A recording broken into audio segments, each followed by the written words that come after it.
New Orleans Saints starting safety Marcus Maye may be finally serving his 3-game suspension, but the New Orleans Saints are not lacking for any options to help fill in his stead. We got all that and a little bit of lagniappe for you on today's episode of Locked On Saints. You are Locked On Saints, your daily New Orleans Saints podcast, part of the Locked On Podcast Network, your team every day.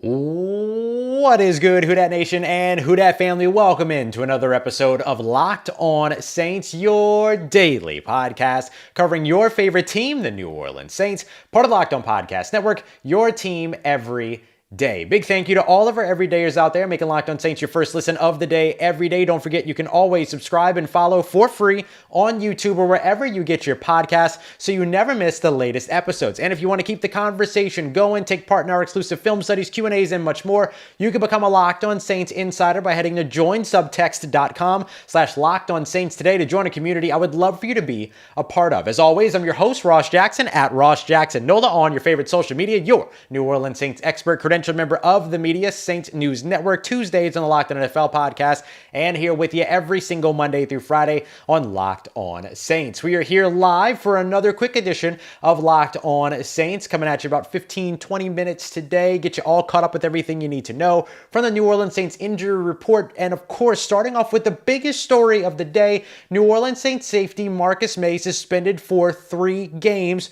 Who is going to fill in on the role, and what does the suspension mean for New Orleans? Big shout out to everybody here. I know we got a late live stream going on, so whether you're catching the show late and live or whether you're catching it later, appreciate you very much for being here. Clifford, Lester, Christopher, Scott, Adonis, Scott, I see y'all. Appreciate you. West Bank, Rick, what's good, homie? I appreciate everybody for being here. Let's see them, your team every days in the chat. So let's talk a little bit about what the New Orleans Saints are going to do in place of Marcus Maye, who is now serving his 3-game suspension. New Orleans Saints safety will be suspended for weeks 3, 4, and 5 of the season, eligible to come back after that week 5 game, just ahead of the Houston Texans game in Houston. So he'll be eligible to come back week 6. Remember that the New Orleans Saints also get running back Alvin Kamara back next week after the Green Bay Packers game. And of course, Jake Haener returns for his suspension later on in the year. And I want to start off as a great jumping off point for what this means for the New Orleans Saints with Lester's question right here in the chat.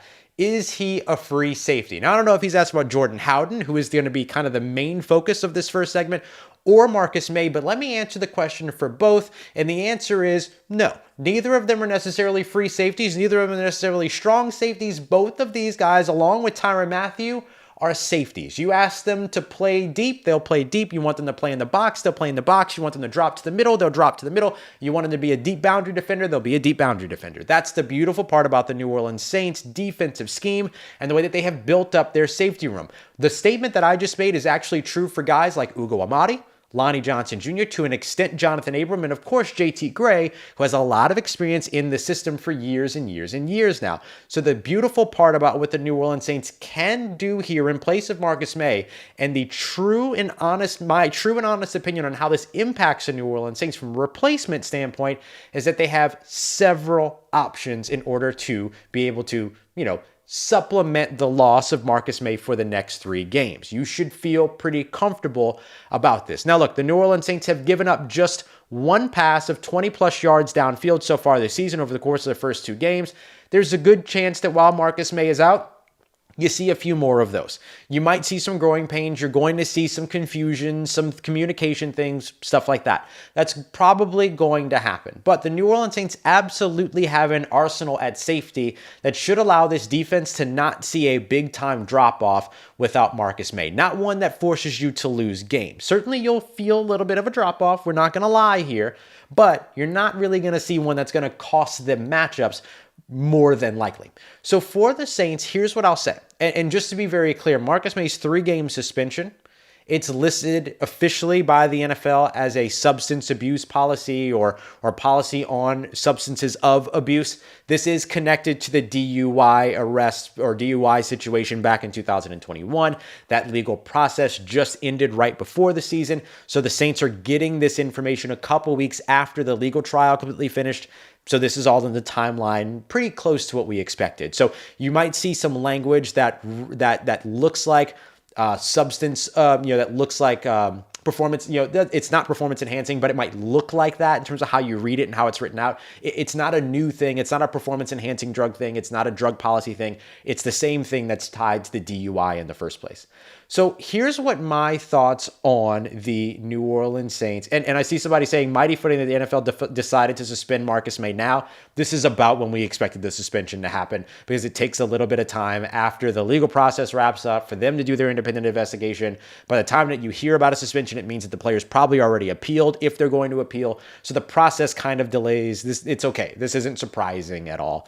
But what are the New Orleans Saints going to do in place of Marcus Maye? Well, this is where young safety out of the University of Minnesota, the Golden Gophers, Jordan Howden potentially comes into play. You've heard me talk highly about Jordan Howden. You've heard the New Orleans Saints speak highly of Jordan Howden. I sat down and had a conversation with one of the New Orleans Saints coaches who is massively excited about Jordan Howden. This was even before the suspension was even a thing and all that. They were very, very excited about Jordan Howden.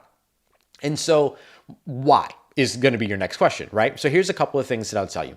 The New Orleans Saints like the way that Jordan Howden sees the field. They like the way that he processes information, and they love his versatility. They see him as a guy that sees the field as well as a Marcus Williams, that has the position versatility of a PJ Williams, and is a better tackler at the safety position than Marcus Williams was. These are all things that I've heard from people within the organization, specifically about Jordan Howden, numerous people.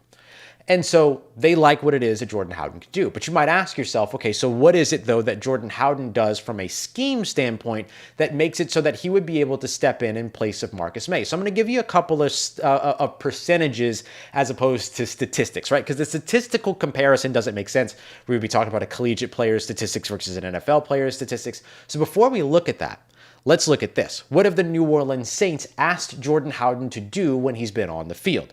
If we look at what Jordan Howden has done over the course of the 27 snaps that he's played on defense, 81% of the time, they have him dropping into the middle of the field, deep middle of the field. That means they believe in his range. They like what he's able to do, getting sideline to sideline, being able to make plays. You can see his range. You can see his athleticism on tape by looking at his film from back with the Minnesota Golden Gophers. Here's another thing that they really like about Jordan Howden: experience. A ton of experience over the 5 years that he was at Minnesota. I'm sure that had something to do with like COVID eligibility and stuff like that.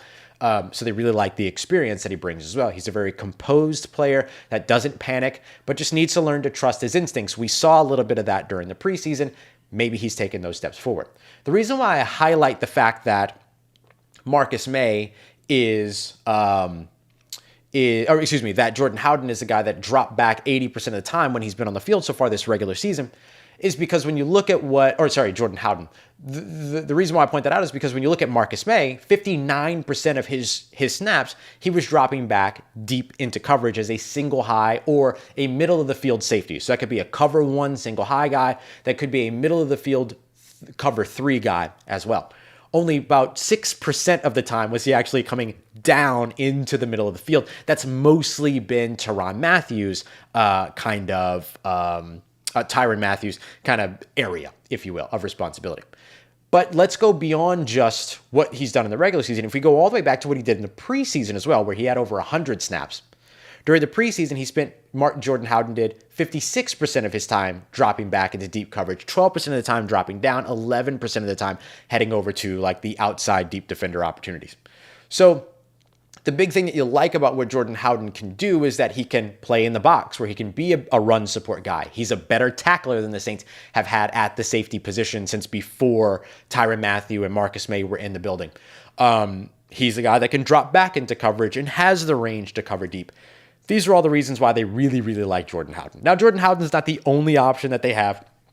Ugo Amadi, Lonnie Johnson Jr., Jonathan Abram, most experience-wise, JT Gray's in that conversation. They have a lot of options. So you could see the Saints maybe utilize different safeties at different times depending on down and distance. If the Saints don't trust any of these guys specifically deep, then they can have Tyrann Mathieu play more deep, which he's done about 45% of the time so far this year, but did a lot more last year. They could have him play deep and then have one of the replacement guys step in and play down in the box. The position versatility at safety is really, really important and really, really impressive for New Orleans. So with that being the case, you could see it being Jordan Howden, but you could also see it being any of these other guys as well. Let's take a look at what it is that has impressed the New Orleans Saints about Jordan Howden specifically, and that'll give us a little bit more of a glimpse into why I think it'll be Jordan Howden that steps into this role. We'll get to that as we continue on with today's live bonus episode of Locked On Saints, part of Locked On Podcast Network, your team every day. And today's live episode of Locked On Saints is brought to you by our friends over at eBay Motors. Our partners at eBay Motors have teamed up with Locked On Fantasy Football host Vinny Iyer to bring you the best fantasy football advice every single week, all season long. So whether you're prepping for your daily draft, maybe you're looking to scour your waiver wire, every week we're going to be giving you the players that are a guaranteed fit for your roster. So let's take a look at who Vinny has selected for this week's eBay Guaranteed Fit Fantasy Picks of the week. Let's talk about Chargers second-year running back Isaiah Pacheco. Hasn't delivered much in terms of fantasy football managers and all yet this season, but be sure to roll him out of the garage for plenty of production on the ground, cleaning up against a bad Bears overall defense in Week 3. Fantastic matchup for Isaiah Pacheco. Pacheco should end up breaking off some of those big chunk runs, as well as getting some excellent shots to score and provide punctuation in a home blowout against those Chicago Bears. Vinny Iyer of Locked On Fantasy Football is going to help you win your fantasy football championship, and eBay Motors knows that a championship team is all about how each player is a perfect fit. Same goes with your vehicle. With over 122 parts and accessories for your number one ride or die, you can make sure that your vehicle is running smoothly, whether it's brake kits, LED headlights, roof racks, bumpers, whatever it is that your baby needs, eBay Motor has it. And with eBay's Guaranteed Fit, it's guaranteed to fit your ride the first time, every time, or your money back. Plus, at these prices, you're burning rubber, not cash. So keep your ride or die alive with ebaymotors.com over at ebay.com/motors. eBay Guaranteed Fit, available only to U.S. customers, eligible items only, exclusions apply. All right, family, continuing on our conversation here around Jordan Howden for the New Orleans Saints with Marcus Maye out for the next 3 games. How is it that we're going to see, and why is it that the New Orleans Saints are confident about Jordan Howden? I'm going to be writing up a big story around Jordan Howden. It's going to drop either tomorrow on Thursday or today on Thursday, depending upon when you're watching or listening to this, or on Friday. That just kind of has this big profile on big feature rather, on who Jordan Howden is and what it is that the New Orleans Saints like about him. And I had a really great conversation with Saints defensive back coach Marcus Robertson about Jordan Howden. And I'll share with you a story that I'm going to share in this piece. So you'll get this a little bit early. Before Marcus Robertson went to Minnesota to visit with Jordan Howden, he was visiting with Jordan Howden for a private workout, and they also were looking at another Minnesota cornerback as well. So we're looking at 2 guys at that time. These pre-draft visits, like these are pretty standard. But Marcus Robertson was going to do the private workout. He sends Jordan Howden a list of 10 things that range from dinner reservations to booking a room to making sure that he works with the video department to get the film and tape that they're going to look over, to getting things like cones and stripes and like all the things that they need to do the on-field workouts, booking a place to get the workout done, like a field, all of those things.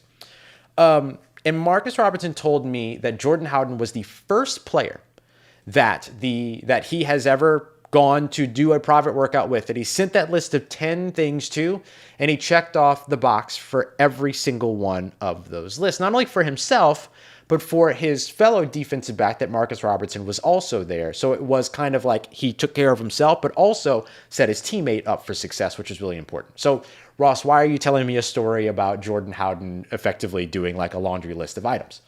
Well, the reason that I bring this up is because it shows you a couple of different things. First of all, it shows you maturity, which is a part of going into this game, how the Saints will look at what it is that Jordan Howden will do under pressure when the ball is in the air. How's his composure? How's his maturity? Ends up kind of being one-to-one. His ability to help take care of a teammate, that's big in terms of how you can see that translating out onto the field. But the other piece is attention to detail. And if we know anything about Dennis Allen's system, it's a lot of details. And it's a lot of details that you have to get right? Is this an in-breaking route or an out-breaking route from an inside or outside receiver pre-snap versus where is it post-snap, which means that somebody else might be rolling towards that coverage, and what does that mean for you as a safety? Also, there's a play action, so I got to be ready to come down and help and run support, but oh wait, it's a play action. He's already pulled it down. I can tell by the drop back and by the depth of the drop back, which means I need to be able to boom, hustle and get back upfield. And then because of this route combination, I need to be ready with my leverage over to this side. These are all things that I just kind of rattled off, a lot of it that I'm kind of like making up on the spot, but that you have to be ready for as a defensive back within about 4 seconds, right? Like you have to watch all of that stuff happen. So I do think when it comes to what the Saints are going to do at safety, and one of the reasons why they're very excited about Jordan Howden is because Jordan Howden kind of already gives you the feeling of being a pro, even as a rookie. We kind of talked about Chris Olave this way. Rashid Shaheed we talked about this way. I think you can see that in Jordan Howden. Excuse me, I think you can see that in Brian Brzee. And now, maybe you'll see it in Jordan Howden. Like I said, getting Jordan Howden out on the field for his first action as a rookie is probably going to come with some growing pains. There's going to be some learning experiences. He's going to have his welcome to the NFL moments, all of those other things. That's all fine. That's all fine. Those are all things to be expected. We expected that with Derek Carr, who's a 9-year NFL veteran stepping in at quarterback for the first time for the New Orleans Saints. So why would we expect it for a rookie? Well, because it's a rookie. That makes perfect sense. So what I would say is have a little bit of patience around that, but the Saints clearly feel like they're in a really, really good position. Now, this is me all just assuming that it's going to be Jordan Howden. Now, I've got good reason for that. It makes sense. They invested the pick in the guy. If you paid attention not paid attention, excuse me, that sounds so negative. But if you caught this detail during like training camp and stuff like that, when Marcus Maye had a veteran rest day, boom, Jordan Howden was in his place. When Tyrann Mathieu had a veteran rest day, boom, Jordan Howden was in his place. So that seems to indicate that he's that next guy there. DJ, I appreciate that. And so, there's evidence to this too. And it seems that the Saints like getting Jordan Howden out on the field. He's already played 27 defensive snaps over the course of the first 2 games as a guy that's not even a starter at corner. He's not a depth guy. I mean, he's not a nickel guy or anything like that. They just like having him out on the field. And I think that some of that shows you that they trust him in the tackling area when it comes to being in run support, but also trust him, obviously, as we mentioned, 81% of the time, they've had him dropping back to the deep middle of the field.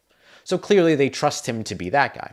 And let's not get it twisted that it's all about coverage here when you drop back deep. Sometimes it's about being able to make a tackle when you're back deep too. Think about the screen pass to Derrick Henry that broke for 40 plus yards in the opening game against the Tennessee Titans.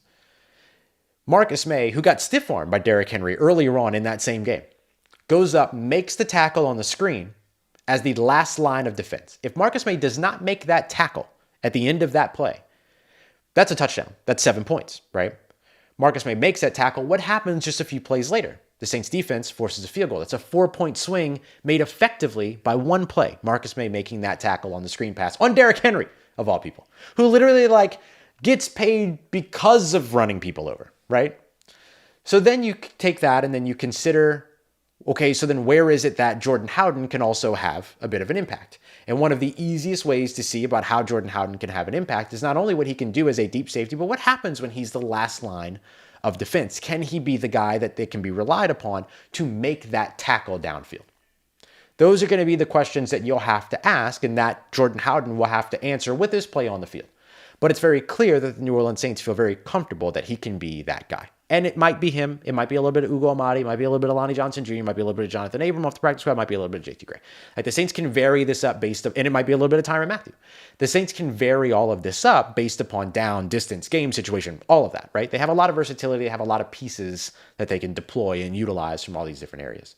But I do think that if they go with Jordan Howden as the guy, which is what I expect at this time, if they go with Jordan Howden in place of Marcus Maye, they maintain the positional versatility and flexibility of being able to roll Jordan Howden down in the box and then utilize, or closer to the line of scrimmage and utilize Tyrann Mathieu deep or vice versa. Line them up as single high safeties pre-snap, but then rotate them as split safeties post-snap or vice versa. So it gives you a lot of those same types of versatile disguise pieces that you want to be using against a quarterback like Jordan Love, who throws so much on his first read. So getting the disguise down helps you help him, Jordan Love, make the wrong decision on that first read. That's why disguise becomes so important. And Jordan Howden, I think, helps maximize your ability to disguise on defense. And I think that's why the New Orleans Saints, one of the reasons why the New Orleans Saints like Jordan Howden so much. All right, coming up next, we're going to be wrapping up by taking a look at the New Orleans Saints. I said it was going to be 15, 20 minutes. What's happening? I'm just doing a full episode. Here we are. Welcome into the Locked On Saints podcast, where Ross talks more than he promises that he will. Coming up next, we're going to wrap up the show by taking a look at Foster Moreau as well as Taysom Hill, who are both added to the injury report. What's the level of concern for each of these players and what should be watching out for? And how will the New Orleans Saints, if they don't have either one of these guys, be able to contribute and produce with their run game this weekend against the Green Bay Packers? We'll get to that as we continue on and wrap up today's episode of Locked On Saints, part of Locked On Podcast Network, your team every day.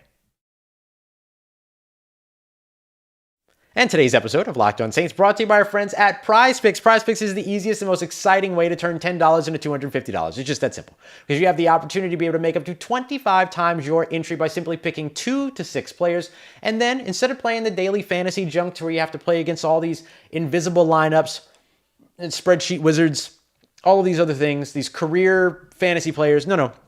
It's just you and your football knowledge going up against the projections.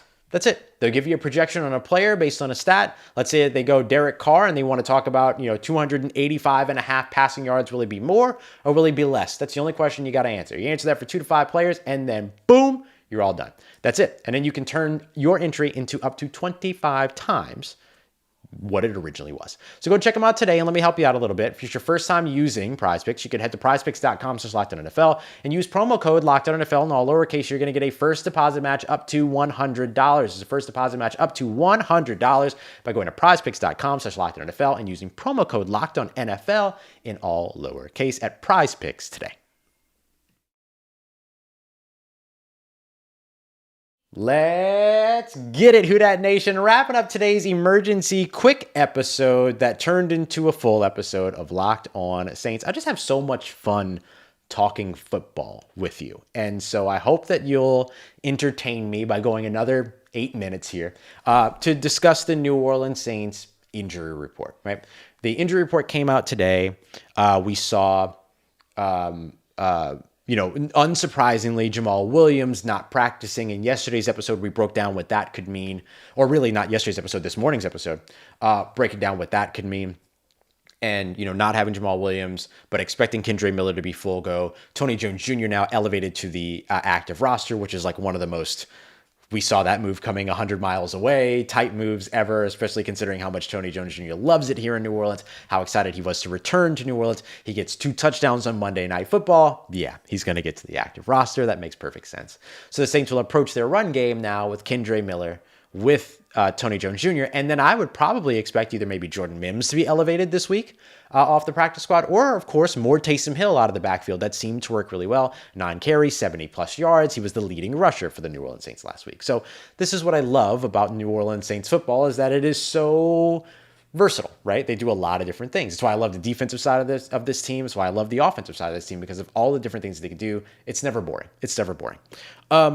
The next 2 players, which are really the ones of like the biggest concern for me right now, are tight end Foster Moreau, who was missing from practice today with an injury. It was an ankle injury. And then you had a knee injury for Taysom Hill, who was limited. Now, I should mention that this injury report today on Wednesday was an estimated injury report. The Saints just did a walkthrough on Wednesday. They didn't do a full practice or anything like that. So that's worth keeping in mind, that this is like, okay, had we really practiced today, here's what we think our players are like. That's the way, that's like the tone that this kind of has. But much like Clifford said here in the chat, the Foster Moreau injury was kind of a surprise, because we didn't really see that, right? We didn't see him, go to the injury tent. We didn't see him like hobble off the field or anything like that. So you hope that he's okay. Ankle injuries just kind of went as, a big kind of like rash of ankle injuries across the NFL this past weekend. Not to diminish, like, obviously, like the much larger complex injury that like Nick Chubb dealt with and obviously is dealing with and stuff like that. But for Foster Moreau, one of the reasons why you really like having him on the field, I love that every time that I say Foster Moreau's name like that, I kind of sound like Christopher Walken. I just want to point that out. But when we look at Moreau and why that injury is so important is because he was a huge part of what the New Orleans Saints did on the ground against the Carolina Panthers. I mean, his run blocking was outstanding in that game. Now, the Saints have some good, tight ends that are still on their roster, still on their practice squad, that are good blockers and all that they could elevate and have come in and contribute and everything. Like, they should be kind of okay. But, it just doesn't get a lot better than Foster Moreau when it comes to do-it-all tight endness around the NFL. Now, it could be that you see a lot of things like, with that, does that mean that Jimmy Graham sees more action in the red zone, for instance? Does that mean that the Saints would go into the red zone and be more willing to throw as opposed to run? Do we see more, do we see 5 wide receivers active for the first time this year instead of just the 4 with Michael Thomas, Chris Olave, Rashid Shaheed, and Keith Kirkwood? Do we see A.T. Perry active? Do we see Lynn Bowden active? Because now you don't have, the bigger pass-catching threat of a Foster Moreau, and because of that, maybe you want another pass-catching threat at wide receiver. Like, there's a couple of different ways that will go. But the Saints will need a run game against the Green Bay Packers, and they should have one available to them. The Green Bay Packers are not the best run defense, but they are a fantastic front, especially with what they're able to do with pressure packages and things like that. So you have to have a run game so that those pressure packages are kept honest, right? You don't want Rashawn Gary just being able to say, all right, well, I'm gonna just pin my ears back and go after, Derek Carr. They ain't got no run game. You want to establish a run game that's going to be able to help with all of that. Or you're going to be able to get, the short passing game as an extension of the run game that has a similar effect. So that's why I point out the Foster Moreau injury as maybe being one that, like, if he's not available this weekend, maybe it's got a little bit more of an impact than you might immediately think, because he doesn't have, a huge amount of receptions and a huge amount of targets this year. His value has been greater than just what he's doing in the passing game. Taysom Hill is clear, right? I mean, goodness gracious. Like, you saw what he was able to do last week or a couple days ago, taking snaps at quarterback, running the ball from the running back position, lining up in the backfield, lining up as a wide receiver, out there, playing special teams, blocking. Like, that is huge in terms of what you can do with Taysom Hill. And so in the same vein of how important a Foster Moreau is with the run game, so too can Taysom Hill be, right? We saw that especially Monday night. Sorry, my days are all still so confused with that Monday night game. So there's a lot that you want to see the New Orleans Saints continue to be able to do in terms of producing in the run game, and especially when you're going up against a talented Green Bay secondary, Jaire Alexander. Why did I even say Jaire Evans? Jaire Evans is a coach on the offensive line for the New Orleans Saints, and I said his name instead of Jaire Alexander, the cornerback for the Green Bay Packers. But anyway, it's still a good secondary that you want to be able to you can pick on. Rasul Douglas is really good at baiting and doing all these other things.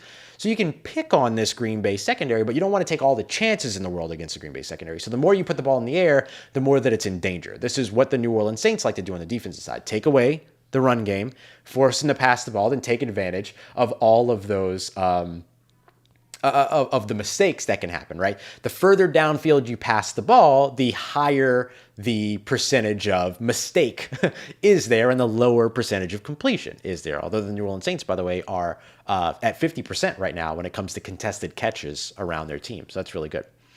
Jaire Evans, a semifinalist for the Hall of Fame. That is true. So that's what I look at for New Orleans, is like, that's why the Foster Moreau and Taysom Hill injuries are impactful and definitely ones to watch. Keep in mind that it was an estimated injury report. So tomorrow, Thursday, as well as on Friday, we'll be out at practice, and then we'll see how these guys progress and what that progression might be. So that would be something to just keep an eye on to make sure that, like, oh, okay, well, if they're progressing, that's good. Even if Taysom Hill remains limited all week, that's still good. You just don't want to see him downgrade. Like, that's the big scary thing right there. So, all right, that's going to wrap it up for us today. Look, tomorrow we're going to have our crossover episode, Thursday morning crossover episode with Peter Bukowski of Locked On Packers. He and I had a lot of fun with this one. It's a lot of fun, smart football talk. It's us geeking out quite a bit because we're both very high on both teams here, and we both understand that, like, Matt LaFleur's offense versus Dennis Allen's defense is like a heavyweight bout in a really, really cool, nerdy, geeky way. So we had a lot of fun with that. And of course, I had to remind Peter that the Packers lost to New Orleans 38-3 here very, very recently. But no big deal. So make sure you come back to check out the crossover Thursday episode. And then live tomorrow evening, Thursday evening, we'll make sure that we have another live episode just like this one that I'll probably tell you is going to be 15 to 20 minutes, and then we'll talk for 30. You know how I roll. So we'll have all of that to get you updated on everything from practice that day as well. So I appreciate y'all as always, and all you everydayers out there for making Locked On Saints your first listen of the day every day. Don't forget to subscribe, follow, all of that stuff so you always catch the latest episodes. Check out the subtext, join subtext.com/Locked On Saints. I'm going to be sending out some film studies throughout the day tomorrow and Friday on all of that. And so we're going to have a lot over there. Appreciate you as always for making Locked On Saints part of your day, part of your routine, for saying yes to me and the show. As always, if you see me, say hi. And if you need anything else around your New Orleans Saints in between these episodes, make sure you follow me on Twitter at Ross Jackson, NOLA. Hit me up. Let me know how the family's doing. Let me know how you're living. Let me know how you're momming them. And trust Who Dat Nation. I'll holla at you.